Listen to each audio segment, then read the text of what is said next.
दक्षिणामूर्तये नमः।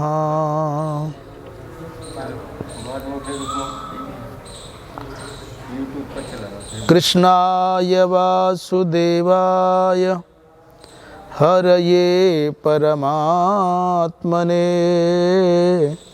प्रणतक्लेशनाशाय गोविन्दाय नमो नमः।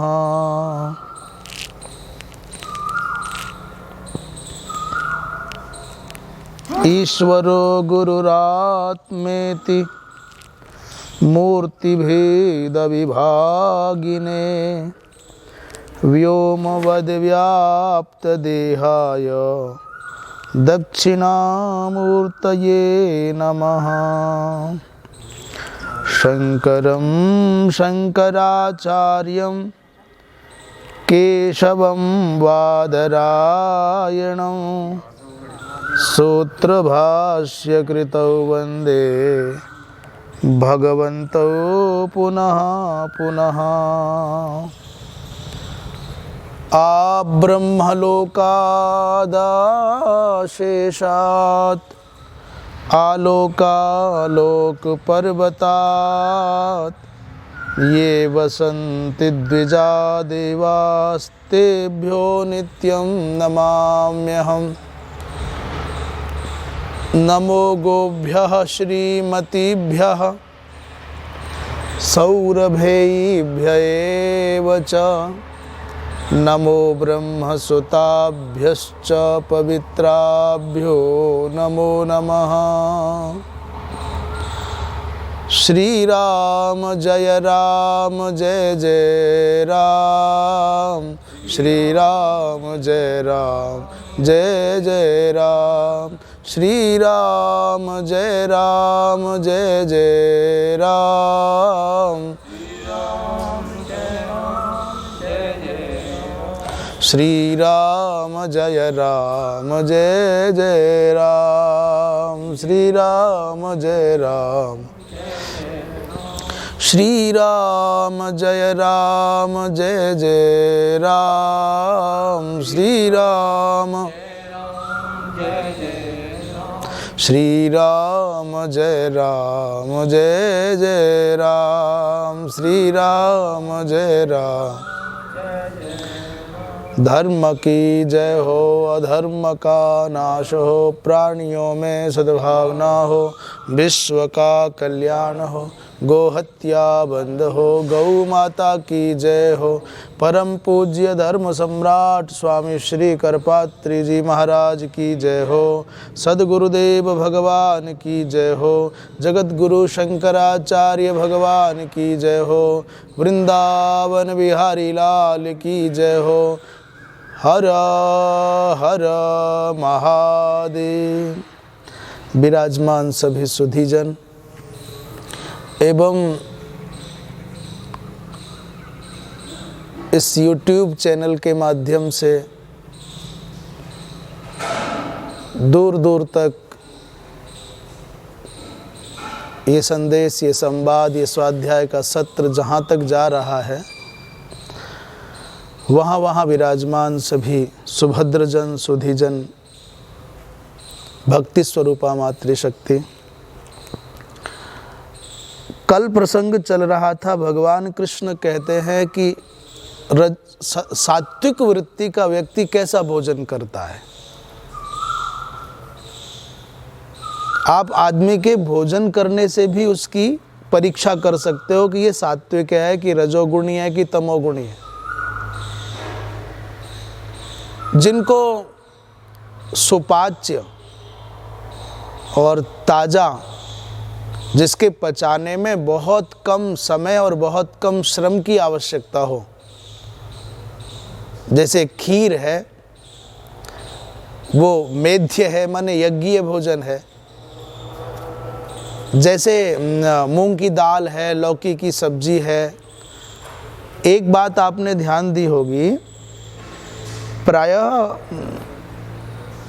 जो अच्छा भजन करते हैं वो अच्छा भोजन नहीं कर सकते,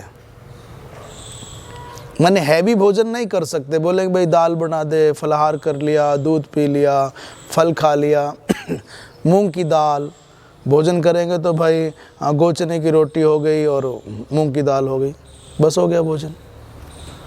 जो बहुत हैवी भोजन करता है वो भजन नहीं कर सकता कभी। भजन की और भोजन की राशि एक हो सकती है, दोनों के अक्षर भी एक हो सकते हैं, पर दोनों की दुश्मनी है। अच्छा भोजन करने वाला अच्छा भजन नहीं कर सकता। अच्छा भजन कर, जिसका भोजन में बहुत मन है उससे अच्छा भजन नहीं होगा कभी। भजन की बात आएगी तो उबासी लेने लग जाएगा, सोने लग जाएगा, उसका मन लगेगा ही नहीं। और अच्छा भजन करने वाले से हैवी भोजन, भारी भोजन हो ही नहीं सकता। और एक अच्छी बात बतावें, भोजन में तो भा के बाद में ओ की मात्रा है ना। भोजन में लिखते हैं भा के बाद ओ है। भोजन माने ऐसा लग रहा है ओ की मात्रा नहीं है, हाथ करके कह रहा है कम खा। भजन में कोई मात्रा नहीं है, भ ज न आ की मात्रा, न ई की मात्रा, न ऊ की मात्रा। अर्थात भजन तो कितना भी करो, पर भोजन की बात आई तो भा के बाद ही ऐसे हाथ आ गया। वो ओ की मात्रा कैसे लग रहा है, रुक जा रे, कम खा, समझ के खा। भोजन में मात्रा है, भजन में कोई मात्रा नहीं है। इसलिए व्यक्ति को भोजन कैसा करना है और कैसे करना है, कौन सी दिशा में मुख करके भोजन करना चाहिए, कौन सी दिशा में मुख करके भोजन नहीं करना चाहिए, ये भी विचार है शास्त्रों में। हाथ पैर धो करके भोजन करना चाहिए, जूता चप्पल अलग करके भोजन करना चाहिए, भगवान का ध्यान करके भोजन करना चाहिए। भूपतये स्वाहा, भुवन पतये स्वाहा, भूतानाम पतये स्वाहा कह करके कम से भी कम कुछ ना करे तो 3 कवल निकाल करके भोजन करना चाहिए। और ये सबसे सरल ये है कि कुछ भी नहीं कर पा रहे हो भाई, बिल्कुल अनजान हो, संस्कृत नहीं जानते, शास्त्र का ज्ञान नहीं है, तो भोजन सामने आए, आपके हाथ आपके पाँव शुद्ध हों, धुले हुए हों, और आप भोजन करने से पहले भगवान का स्मरण कर चुके हो।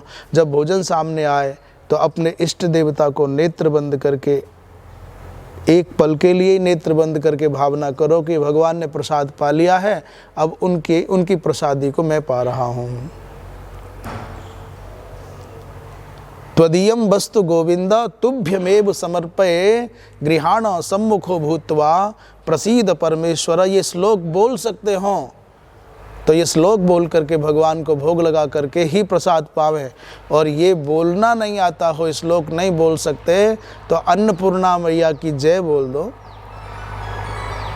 नर्मदा मैया की जय बोल करके भोजन करो, नर्मदे हर कह करके भोजन करो।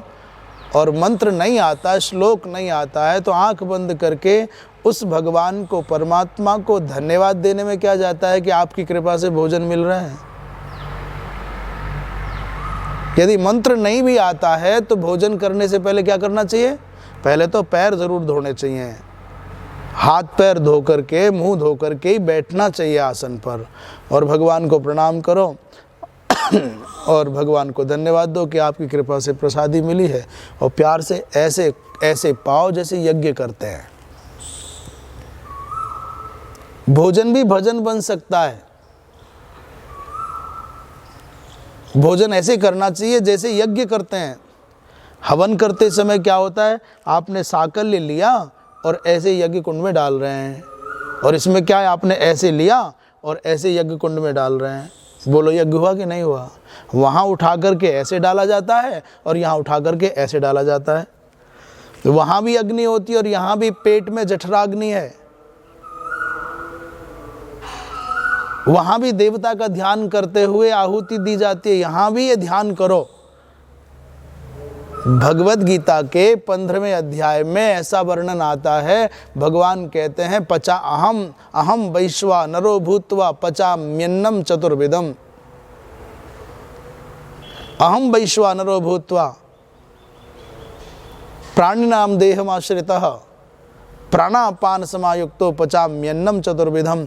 माने भगवान कहते हैं कि मैं प्रत्येक प्राणी के उदर में जठराग्नि बन करके, वैश्वानर अग्नि बन करके रहता हूँ और मैं ही भोजन को पचाता हूँ। तो भोजन करने से पहले ये करना चाहिए। अपने पितरों को प्रणाम करो, पूर्वजों को प्रणाम करो, माता पिता को प्रणाम करो, जिनकी तपस्या का फल है हमको शांति से भोजन मिल रहा है। उसे ये मत देखो क्या है क्या नहीं है, बस प्रसाद मान करके पालो। तो ऐसा भोजन करना चाहिए जो देखते ही, जिसको देखने के बाद ही चित्त प्रसन्न हो जाए, और जो शक्ति देने वाला हो, शांति देने वाला हो, सात्विकता देने वाला हो। क्योंकि आहार शुद्धौ सत्व शुद्धि, ऋषियों के वचन हैं। हमारे ऋषि, हमारे महर्षि, हमारे महात्मा ये इस समाज को जीवन जीना सिखाने के लिए किसी भगवान से कम नहीं है। ये बड़े बड़े वैज्ञानिकों से भी बड़े बड़े वैज्ञानिक हैं। इन्होंने तो ये बताया कि ये खाओगे तो ये फायदा होगा, ये लाभ होगा, ये खाओगे तो ये हानि होगी, ये तक बता दिया अनुसंधान करके। आज कहते हैं कि इन पंचांगों में क्या लिखा है पता नहीं, पंडित जी ने क्या लिख दिया है पता नहीं।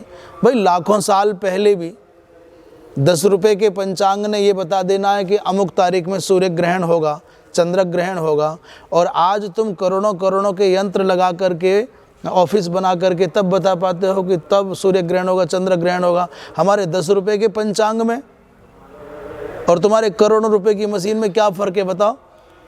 और हमारे पंचांगों में जो लिखा है, जो तुम घोषणा कर रहे हो, उसमें इतना सा भी अंतर ना आता, तो ज्योतिष को झूठी कैसे बता सकते हो आप। लाखों साल पहले भी बता देते थे कि इस साल में 3 ग्रहण होंगे कि 4 ग्रहण होंगे, आज भी वही बता पा रहे। इसलिए कल जो चर्चा हुई सात्विक भोजन की बात हुई, और आज जो चर्चा चलेगी वो रजोगुणी भोजन कैसा होता है। कट्वम्ल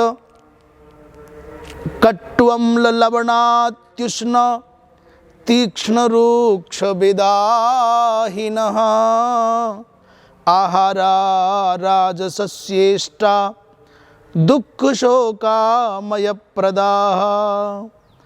कट्वम्ल लवणात्युष्ण तीक्ष्ण रूक्ष विदाहिनः आहारा राजसस्येष्टा दुःख शोकामय प्रदाः। भगवान कृष्ण कहते हैं, हे पार्थ, हे अर्जुन, जिसको कड़वा भोजन बहुत अच्छा लगता हो।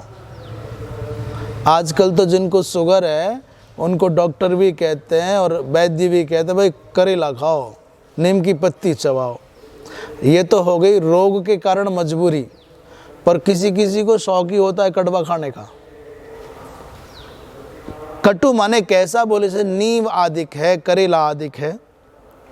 और कुछ लोगों को खट्टा खाने की बहुत आदत होती है।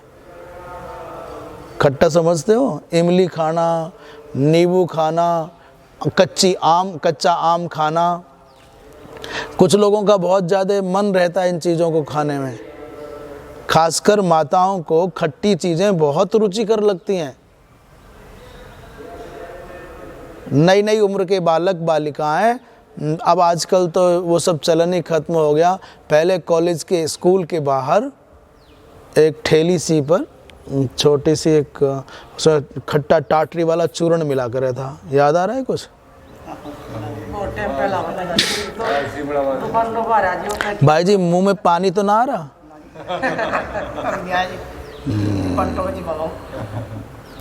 वो खट्टा खट्टा चूर्ण मिला करता था, तो वो 10-10, 20-20 पैसे, 2-2, 4-4 रुपए का मिलता था। तो बालक एक ने खरीद लिया और 10 ने खा लिया, छीन झपट के सबका भंडारा हो जाता था। तो लोगों को खट्टा खाने की बहुत कुछ लोगों को होती है। भाई खट्टा, ये 2 तरह की चटनी बनवाते हैं इसलिए लोग, 2 क्या 3 तरह की बनवाते हैं। एक तो बहुत तीखी मिर्च वाली, एक कहते हैं खट्टी वाली बना, और तीसरी कहते हैं बोले मीठी बना। समोसे पर उस पर डाल के खाते हैं ना। तो कुछ लोगों को बहुत कड़वा खाना पसंद आता है, अति कटु माने नीम या करेला आदि। कुछ लोगों को नींबू, आम, इमली आदि बहुत पसंद होता है, और कुछ लोगों को बहुत नमकीन पसंद है, अति नमक। भाई जिन लोगों का ब्लड प्रेशर, रक्तचाप मंद चलता हो, उनको तो लगता है थोड़ा नमक ज़्यादा खाना चाहिए, पर भाई जिनका रक्तचाप अच्छा है उनको ज़्यादा नमक खाना अच्छा नहीं है। ज़्यादा नमक अच्छा नहीं होता, ये हड्डियों को गलाता है। पर अत्यंत नमकीन खाने पर उनको बहुत रुचि होती है। और तीसरा, अत्यंत उष्ण खाने में, जैसे जो चाय है, कॉफ़ी है, और वो जलती जलती फूंक मार मार के पी रहे हैं, और आदत बन जाती है, बाद में वो होठ वोट जलना बंद हो जाते हैं, तो गरम गरम चाय पी लेते हैं धधकती हुई। अत्यंत उष्ण भोजन करने की जो रुचि है, ये भी रजोगुणी वृत्ति की बात है। जिससे मुख जल जाए ऐसा भोजन करना ये बहुत अच्छा नहीं है। और तीक्ष्ण माने मिर्च आदि खाने की आदत। अच्छा, भोजन कर रहा है शांति से व्यक्ति, भोजन करते करते कहते जरा मिर्च देना, ले ली मिर्च भाई। अब वो जैसे ही मिर्च खाई तो खूब तीखी लग गई, ऐसा ऐसा करता है, फिर पानी मांगता है, फिर गुड़ मांगता है, फिर मीठा मांगता है, और फिर नींबू और नमक मांगता है। उस मिर्च को खाए बिना नहीं मानता। नमक लगाने से, नींबू लगाने से मिर्च का कड़वापन, थोड़ा तीखापन कम हो जाता है। उससे पूछो, भाई जी मिर्च खाने का लाभ बताना क्या है, शरीर पौष्टिक होगा क्या? परंतु मिर्च इसलिए खाता है कि शांति से भोजन करना उसे सुहाता ही नहीं है। थोड़ी परेशानी चाहिए जिंदगी में, थोड़ा पसीना चाहिए, थोड़ा आंसू चाहिए, थोड़ी सीसी चाहिए। कई लोगों का टेंशन के बिना, झमेले के बिना, झगड़े के बिना मन नहीं लगता। वो कहते कुछ चाहिए। और सच्ची बात पूछो तो दुनिया के व्यक्ति को शांति से जीना सुहाता ही नहीं, उसको खटर पटर चाहिए, कुछ ना कुछ उत्पात चाहिए। और ये बात हम क्यों कह रहे हैं? भोजन कर रहा है शांति से, बढ़िया भोजन कर रहा है, उसमें घी भी पड़ा हुआ है, खाने के लिए सारा जो कुछ होना चाहिए है, पर मिर्च मांग रहा है, और मिर्च खा के परेशान भी हो रहा है, फिर भी मिर्च खा रहा है। अरे जब तूने ये जलाती है तो मिर्च खाने की जरूरत क्या है? बोले जी टेस्ट बना रहे हैं। ऐसे ही झमेलों से लोग जिंदगी में टेस्ट ढूंढ रहे हैं, स्वाद ढूंढ रहे हैं। और अत्यंत रूखा, जैसे इसमें लिखा है कोंगू है, कंगनी है, कोद्रव माने सामक आदिक है, ये अत्यंत रूखे, इनमें कोई रस नहीं होता, फिर भी लोग खाते हैं। और विदाहिना माने जो जलाने वाले हैं, सरसों आदि, सरसों का बहुत तेल और सरसों का साग, ये खाना बहुत समझदारी की बात नहीं है, ये दाहक होते हैं। शरीर के अंदर ये आहार जाता है तो रक्त में गर्मी पैदा करता है, रक्त में गर्मी पैदा होती है तो त्वचा पर उसके रोग के चिन्ह निकलने लग जाते हैं। इसलिए इस तरह के भोजन नहीं करने चाहिए। क्यों? बोले दुख शोकामय प्रदाह। ये जो अब तक भोजन गिनाए हैं, इस प्रकार के भोजन, अल्प मात्रा में लवण हो, अल्प मात्रा में खट्टापन हो, नींबू आदि हो, अल्प मात्रा में वो उष्ण हो, और अल्प मात्रा में थोड़ी मिर्च हो तो ठीक है। पर जब आप अति करोगे तो फिर शरीर को क्या बोले, दुख प्राप्त होगा, तत्काल पीड़ा प्राप्त होगी। और शोक माने कुछ समय के बाद आपने भोजन किया अब, और जलन हो रही है आधा घंटे बाद या 1 घंटे बाद, तो शोक की प्राप्ति हो जाएगी, तब आप परेशान हो जाओगे। फिर धातुओं में वैषम्य होगा, फिर आपको रोग घेर लेंगे। समग्र रोगों का आधार है केवल 3, वात, पित्त और कफ। माने इस शरीर में जितनी भी बीमारियां होती हैं उनका मूल आधार क्या है? वात, और दूसरा पित्त, और तीसरा कफ। इन 3 के बाहर कोई बीमारी नहीं है। बात माने वायुजन्य, और वायु के जो रोग हैं वो सैकड़ों प्रकार के हैं। अरवी खाते हैं हम लोग भोजन में, अरवी खाते ही वायु भी विकृत होता है और कफ भी विकृत होता है। हमारे ऋषियों ने कितना अनुसंधान किया, कितना अन्वेषण किया। उन्होंने कहा भाई अरवी मत खाओ। अरवी समझ रहे हो, जिसको घुइयां बोलते हैं। लोगों ने कहा हम छोड़ नहीं सकते, अरवी बहुत स्वादिष्ट लगती है, अरवी खाए बिना नहीं रहेंगे। तो क्या बताया, जानते क्या बताया? बोले उसमें जीरे का छौंक ना लगाइए। किसका छौंक लगाना है? अरवी बनानी तो किसका छौंक लगता है? हम बताएंगे, अजवाइन का छौंक लगाना होता है। आपने पता है आपको अरबी में अजवाइन का छौंक लगे? कढ़ी जब बनती है, कढ़ी जीरे से नहीं छुकती, उसे मेथी डाली जाती है, मेथी दाना डाला जाता है। ये कुम्हड़ा जो काशी फल है, ये जब बनता है, पकता है, तो इसमें जीरा नहीं पड़ता, इसमें क्या पड़ता है? मेथी दाना पड़ता है। तो ये क्यों डाले गए भाई? आलू बना रहे हो तो आपने जीरा डाल दिया, लौकी बना रहे हो जीरा डाल दिया, मूंग की दाल बना रहे हो जीरा डाल दिया, पर उड़द की दाल बनाओगे तो उसमें मेथी डालनी पड़ती है। हमारा जो रसोई घर है, हमारा जो भोजनालय है, वो भी प्रयोगशाला है, वो पूरा औषधालय है। हमारी माताओं को, बहनों को ये पता नहीं था कि क्यों डाला जाता है, पर ये पता था कि ये डाला जाता है। वो या बिल्कुल बिना पढ़ी लिखी हो, फिर वो कढ़ी बनाएगी या अरबी बनाएगी या काशी फल बनाएगी, तो क्या करेगी? मेथी का छौंक लगाती है। अरबी में क्या लगाती है? अजवाइन का छौंक लगाती है। अजवाइन क्यों? बोले अजवाइन बात के रोगों को शांत कर देता है, मेथी वायुजन्य रोगों को शांत करती है। हमारे यहाँ हर सब्जी में लगभग हल्दी पड़ती है।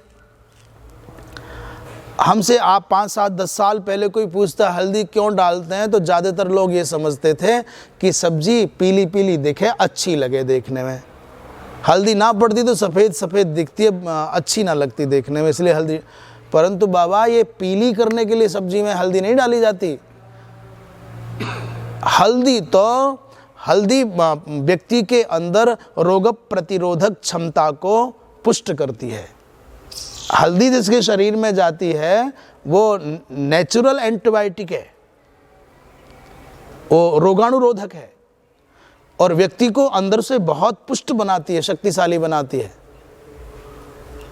इसलिए हल्दी केवल हमारे भोजनालय में सब्जी को पीला करने का साधन नहीं था, हल्दी औषधि है। जब अमेरिका वाले लोगों ने पेटेंट कराया तो भारत के लोगों में हड़बड़ी मची, रही हल्दी क्या है, क्यों पेटेंट करा रहे हैं? तब पता चला, इसका परीक्षण किया गया, हल्दी तो सैकड़ों रोगों की दवा है। अभी कोई आदमी मोटा हो जाता है, बीमार, तो लोग, डॉक्टर कहते हैं साहब जीरे का पानी पियो, जीरा डाल के पियो, जीरा रात को भिगो दो, सवेरे उसको पानी पी लो और चबा लो, आप ठीक हो जाओगे। तो ये दवाएं हैं। धनिया औषधि है, हल्दी औषधि है, मेथी औषधि है, अजवाइन औषधि है। जरा भी भोजन में इधर से उधर कुछ किया तो तुरंत बताएंगे साहब इस चीज का इसमें योजना करनी पड़ेगी। तो कहीं हमारे जीवन में दुख का, शोक का और रोगों का प्रवेश न हो जाए, इसलिए आचार्यों ने विवेचन किया, अनुसंधान करने वाले महर्षियों ने, ऋषियों ने विवेचन किया और कहा कि अमुक अमुक वस्तु का प्रयोग करने से फिर ये जो काशी फल है, कुम्हड़ा है, ये अरवी है, ये हानि नहीं करेगी।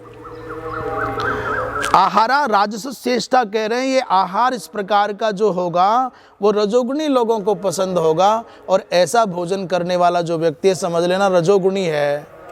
रजोगुणी करता क्या है? लड़ाई झगड़े ज्यादा करता है, तहस नहस ज्यादा करता है, क्रोध ज्यादा करता है, अत्यधिक कार्य करके अधिक ऊंचाइयां छूने की, महत्वाकांक्षी होने की बात रजोगुणी में पाई जाती है। भगवान भाष्यकार कह रहे हैं, कटु माने अम्लो लवणः अत्युष्णः अतिशब्दः कट्वादिषु सर्वत्र योज्यः। इस अति शब्द को सबके साथ जोड़ना है।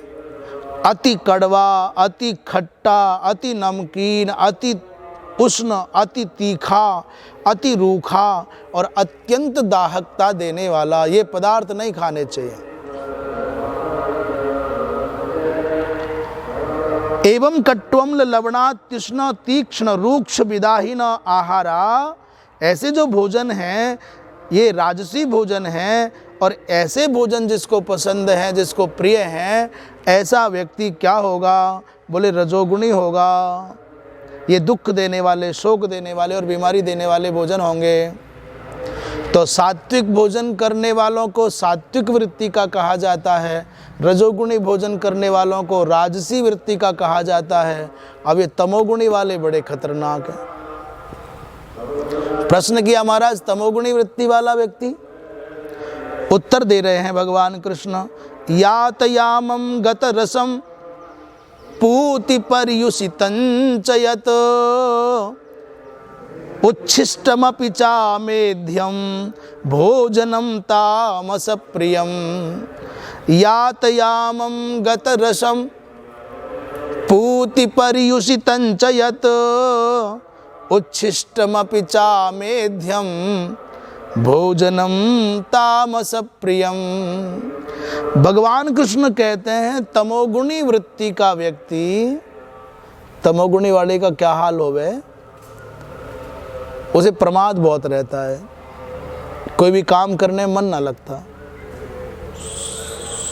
आलस से भरा पड़ा रहेगा शरीर में और ज़्यादा सोने का काम करेगा और जगह तो कलह का काम करेगा।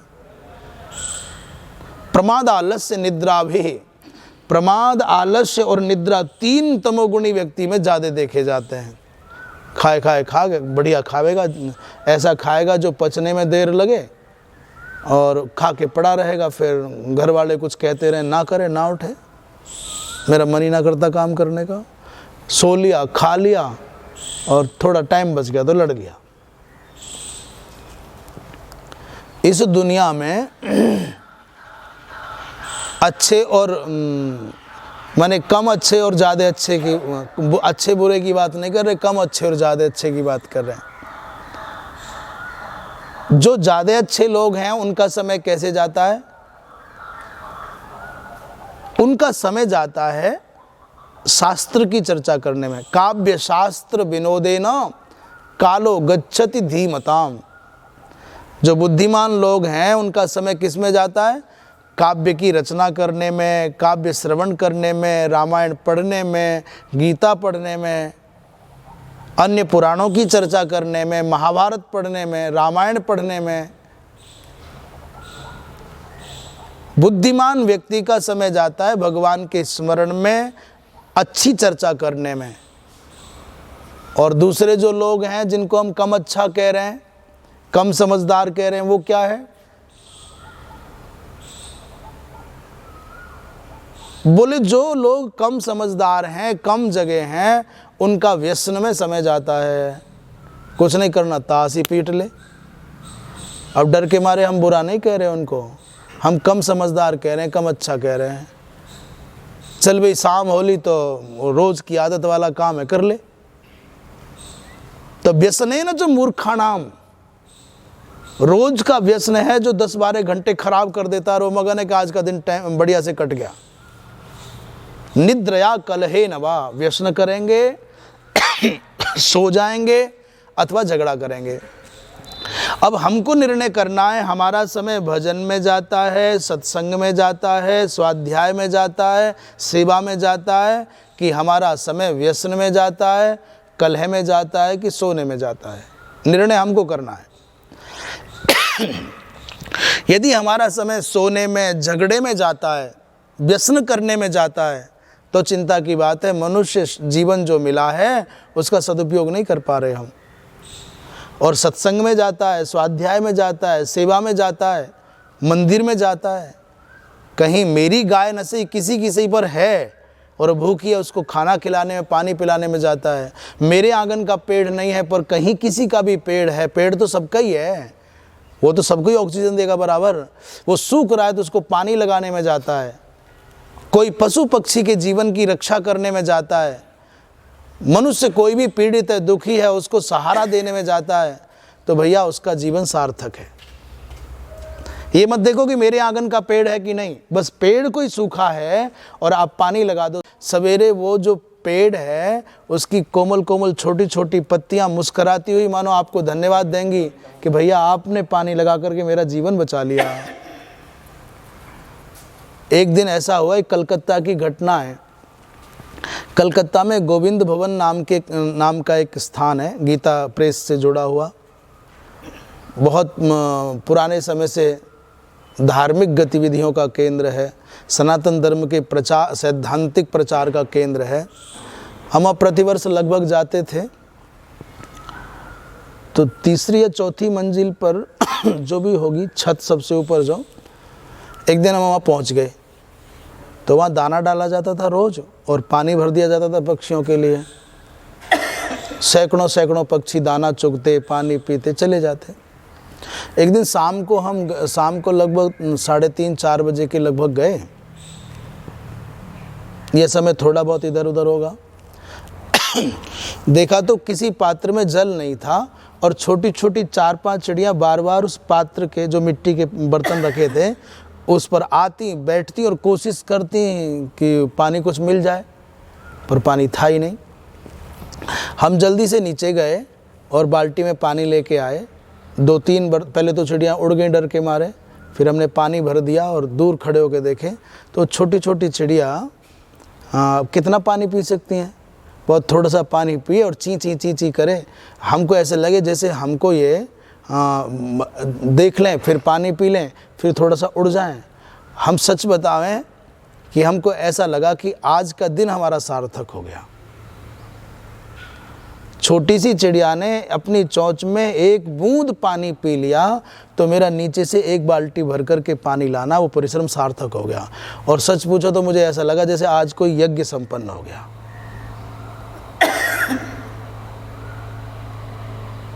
और जब जब कभी मैं ऐसे अवसर आते हैं, कहीं अवसर मिलता है तो हम तब से कोशिश करने लगे।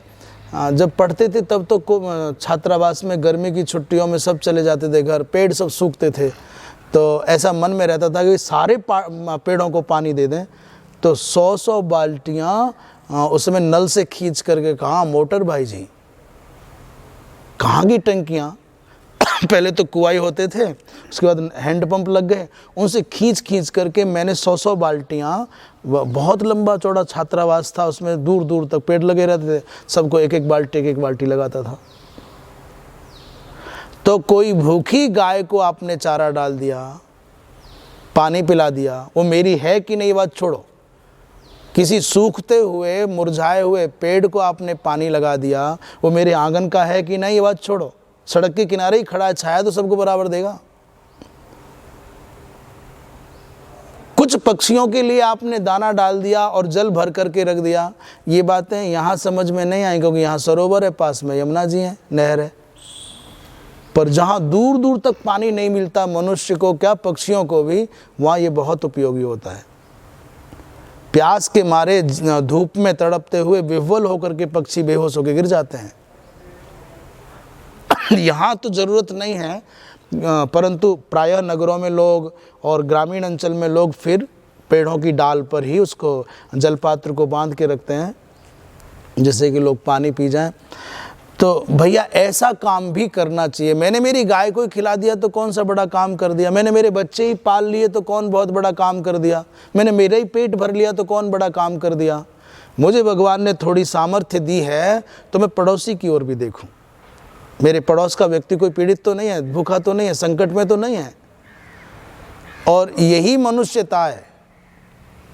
मानव बनने का पहला यही लाभ है कि तुम अपनों का और अपने पड़ोसियों का भी ध्यान रख सकते हो।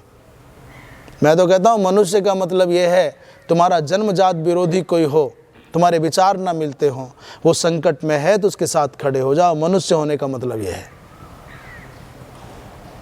इसलिए तमोगुणी व्यक्ति के भोजन की चर्चा चली तो यात यामम, भगवान भाष्यकार ने इस बात का अर्थ किया। यात याम माने अभी आपने भोजन पकाया और वो 2-3 घंटे तक हम लोगों ने ऐसा भी देखा है कि रात का भोजन सवेरे कर लेंगे जी। घरों में हो जाता कि ना हो जाता, रात की रोटी रखी, सब्जी रखी, उसे बासी ना मानते, सवेरे करके फिर काम पर चले जाओ। पर रात का बासा रखा हुआ भोजन तो दूर की बात है, कह रहे हैं कि 3 घंटे के बाद, पकने के 3 घंटे बाद भी भोजन हो तो नहीं करना चाहिए। इसका मतलब ये नहीं कि बच गया तो फेंक दो, अरे भाई कम बनाओ। यात यामम माने जो मंद पक्व है, जिसमें वीर्य नहीं है, जिसमें रस नहीं रहा है। गत रसम माने जिसका रस चला गया है। और पूति माने जिसमें से दुर्गंध आती हो, जिस भोजन में से गंध आती हो भोजन नहीं करना चाहिए। अब कैसे समझ में आई गंध आती है कि नहीं आती? लोग अक्सर प्याज लहसुन खाते हैं, यहाँ भी खाते होंगे, सारी दुनिया में ही खा रहे हैं। हम बाबा जी हैं, महात्मा हैं, साधु हैं, इसलिए हम लोग इन बातों पर ज़्यादा चर्चा करते हैं, बाकी कहीं दुनिया में विचार नहीं है। हमने तो ये भी सुना कि अब तो महात्मा भी खाने लगे हैं, कुछ महात्मा भी खा लेते हैं। मैंने कुछ साधु सुनते हैं कि खा लेते हैं, बाकी पता नहीं हमको। क्यों पता चला? जब हम किसी को कहते हैं भाई ये प्याज लहसुन नहीं खाना चाहिए, इससे आदमी की सांस में बदबू आती है, पसीने में बदबू आती है, और जिसके शरीर में प्याज का रस रहता है तो आजकल डॉक्टर कह रहे हैं, वैद्य कह रहे हैं, बड़े बड़े योगी भी ऐसा कह रहे हैं, प्याज खाओगे तो बीमारी नहीं आएगी और ये नहीं होगा, कुछ कह रहे हैं। पर प्याज खाने के बाद बीमारी आ गई तो क्या करोगे? कुछ कहते हैं साहब ये औषधि है इसलिए खाना जरूरी बनता है, कुछ कहते हैं इसे स्वाद बन जाता है इसलिए खाना जरूरी बनता है। भगवत गीता भगवान कृष्ण कह रहे हैं जिसमें से दुर्गंध आती हो वो भोजन नहीं करना चाहिए। जिस व्यक्ति के शरीर में प्याज का रस रहता है, लहसुन का खाने से उसका रस रहता है, उसका चित्त कभी शांत नहीं रह सकता, वो भगवान के ध्यान में 2 मिनट नहीं बैठ सकता।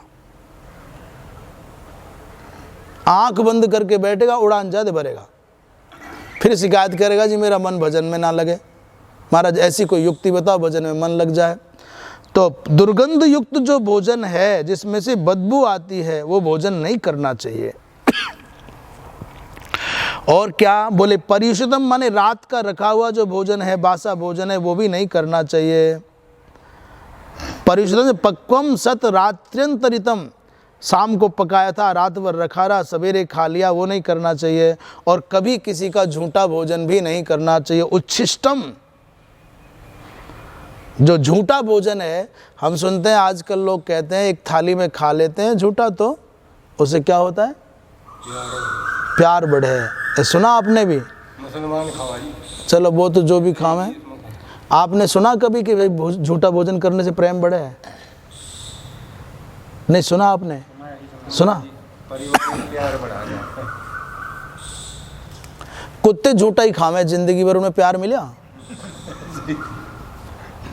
जो यो कह रहे नहीं, एक थाली में खाने थे प्रेम बढ़े, तो कुत्ते सारी जिंदगी झूठा ही खावे, प्यार बढ़े? कुत्ता कुत्ते ने देख के खाने को दौड़ा है। झूठा खाने से प्यार बढ़ता तो मुझे आज के कल्चर की बात कर रहे हैं, आज की संस्कृति की। ज़्यादातर लोग पति पत्नी जो होते हैं झूठा ही खा लें, उन्हें प्यार है। और दुनिया में कोई भाई बहन ऐसा ना होगा, एक माता के 4 बालक हों, एक माता पिता के, बचपन में सारे एक ही थाली में खाते हैं। नारायण भैया, एक ही थाली में खाते हैं और छीन झपट के खाते हैं, लड़ झगड़ के खाते हैं, एक ही बिस्तर पर सो जाते हैं। लड़ाई झगड़े भी होते हैं, पर बचपन में वो लड़ाई झगड़े 2 मिनट के, फिर एक हो गए। पर जैसे जैसे शादी होती जाती है, जैसे जैसे अपने अपने काम धंधे होते जाते हैं, वो झूठा खाने वाले सगे भाइयों में प्रेम ना रह पाता। तलवारें खिंच जाएं, आंगन में दीवार खींच लेते हैं। आप मुझे बताओ, दुनिया में कोई तो वैज्ञानिक होगा, कोई तो ज्ञानी होगा जो बता दे कि झूठा खाने से प्यार बढ़े? हाँ, मनुस्मृति में ये लिखा है झूठा खाने वाला अगले जन्म में कुत्ता बने हैं, इसलिए जिंदगी भर झूठा खावे। नोच्छिष्टम कस्यचित् दद्यात्, झूठा तो किसी को नहीं देना चाहिए, किसी का नहीं खाना चाहिए।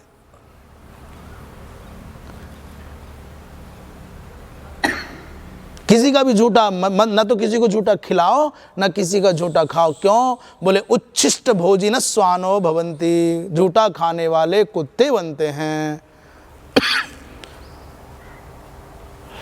इसलिए हमने शास्त्र की बात कही, झूठा खाना निषिद्ध है, और प्रैक्टिकल माने व्यवहार की बात कर रहे हैं कि झूठा खाने से यदि प्रेम बढ़ता तो कुत्तों में प्रेम हो जाना चाहिए था। अरे बाबा, सगे भाइयों में प्रेम हो जाना चाहिए था, और सगे भाइयों में प्रेम होता तो कहीं बंटवारा ना होता। झूठा खाने से यदि प्रेम बढ़ता तो भाइयों के भूमि के, भवन के, जमीन के विवाद को लेकर के कोर्ट कचहरी में फाइलों के गट्ठर न लगे होते। कितने तो वकीलों की जीविका छिन जाए यदि झूठा खाने से प्रेम बढ़े तो। ना तो कोई तलाक के लिए वहाँ पति पत्नी जाएंगे, ना भाई भाई जमीन के जायदाद के विवाद को लेके जाएंगे, और दोनों मित्रों को बिठा के खिला दो झूठा तो झगड़े खत्म हो जाएंगे। इसलिए प्रेम झूठा खाने से नहीं बढ़ता। प्रेम का आधार झूठा खाना नहीं, प्रेम का आधार है कि स्वार्थ रहित होकर के तुम सामने वाले का हित करना चाहते हो, ये प्रेम का आधार। जब तक हमारे चित्त में स्वार्थ का उदय नहीं होगा तब तक हमको झगड़ा नहीं करना पड़ेगा, और जैसे ही अंदर स्वार्थ आया ऐसे ही हम दुश्मन बनने लग जाएंगे।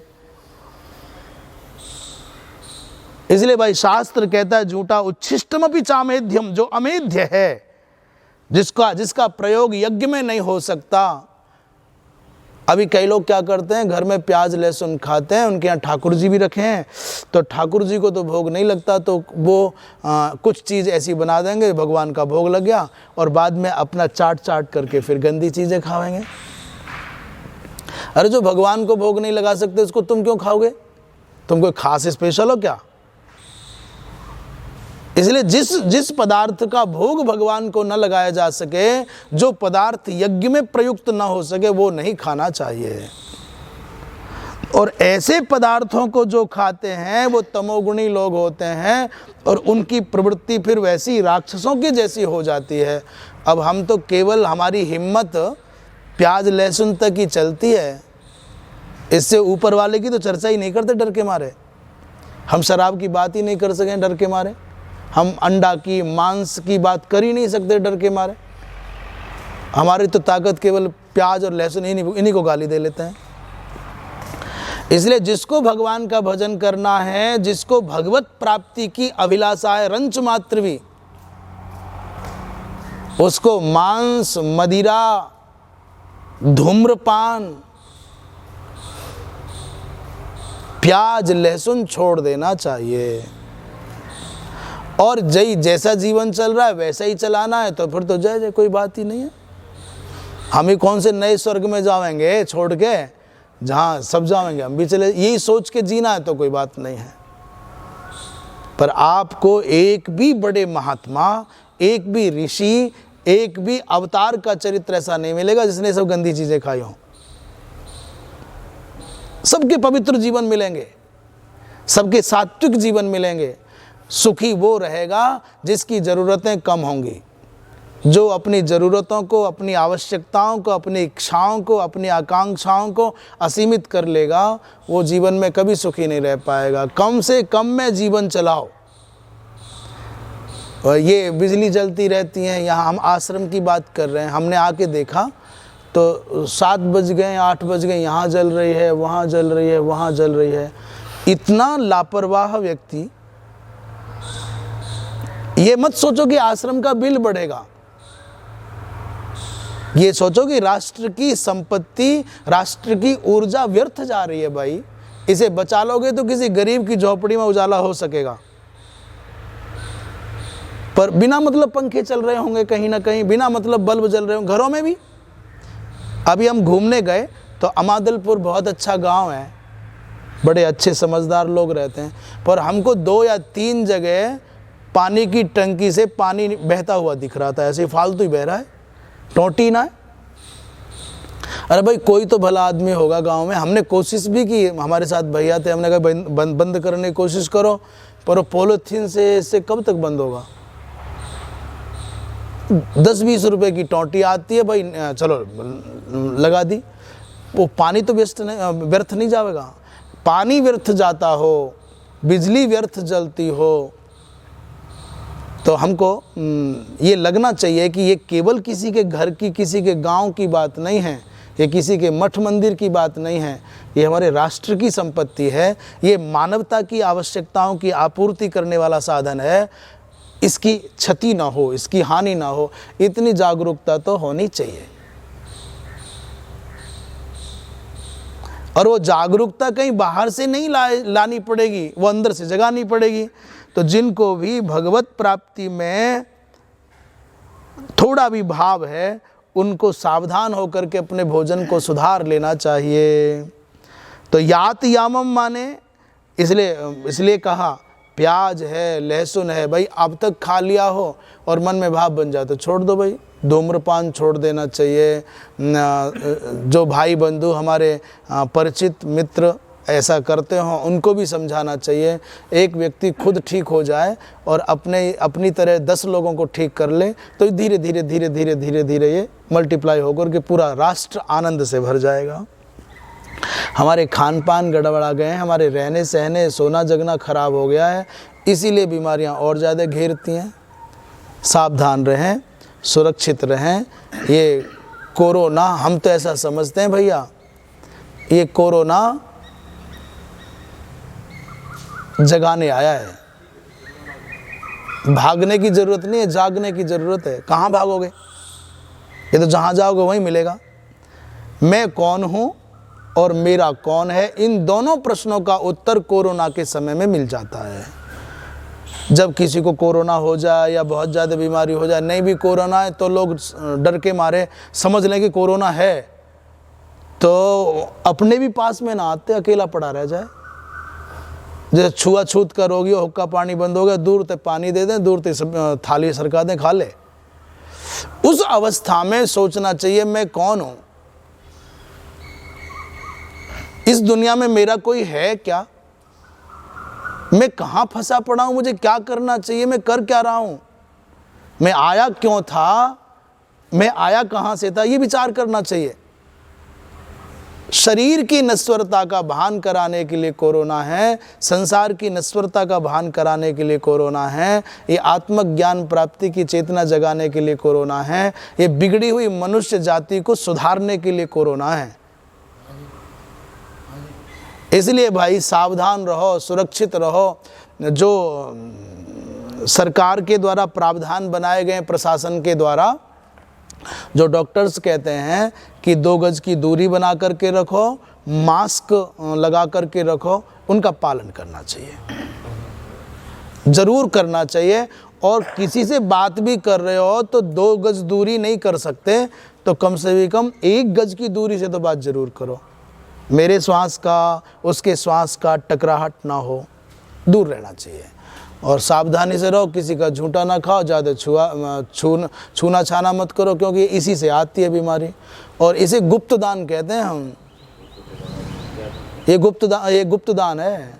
आदमी दे जाता है, बाद में पता चलता है कि आ गया कहीं से, कौन दे गया पता ना। इसलिए पूरे राष्ट्र को ये संदेश है, एक निवेदन भी है, मैं सच कहूँ और पूर्ण विचार के साथ कहूँ, केवल और केवल एक समाधान है, मनुष्य मात्र की शास्त्रीय अनुशासन में शुचिता और यज्ञ। यज्ञ में ही वो ताकत है जो रोगाणुओं को नष्ट कर सकता है। यज्ञ के पवित्र धूम में वो शक्ति है जो समग्र वातावरण को शुचिता दे सकता है, जीव मात्र का कल्याण कर सकता है, परमात्मा प्राप्ति का साधक बन सकता है। इन्हीं शब्दों के साथ वाणी को विराम। वृंदावन विहारी लाल की जय हो। और सबको साधुवाद भाई। इतने संघर्ष के काल में भी, इतने संघर्ष के काल में भी ये देश में कुछ मुस्कराते हुए लोग दिख रहे हैं, ये बड़ी प्रसन्नता की बात है। नहीं तो चारों ओर से आफत ही आफत बरस रही है। जो लोग हिम्मत करके अपने जीवन को दांव पर लगा करके दूसरों के जीवन बचाने में लगे हैं, वो लोग वास्तव में बहुत परमार्थी हैं। वो चाहे चिकित्सक हों, चाहे वो अन्य सेवाओं में लगे हुए लोग हों, चाहे किसी भी माध्यम से वो पानी की व्यवस्था करने वाले हों या ऑक्सीजन की व्यवस्थाएं करने वाले हों या अन्य साधनों के द्वारा वो लोगों की सेवा कर रहे हों, ऐसे लोग सब धन्यवाद के पात्र हैं। हम सब भी जितना कर सकते हो स्वयं सुरक्षित रह करके मानवता की सेवा करें। हर हर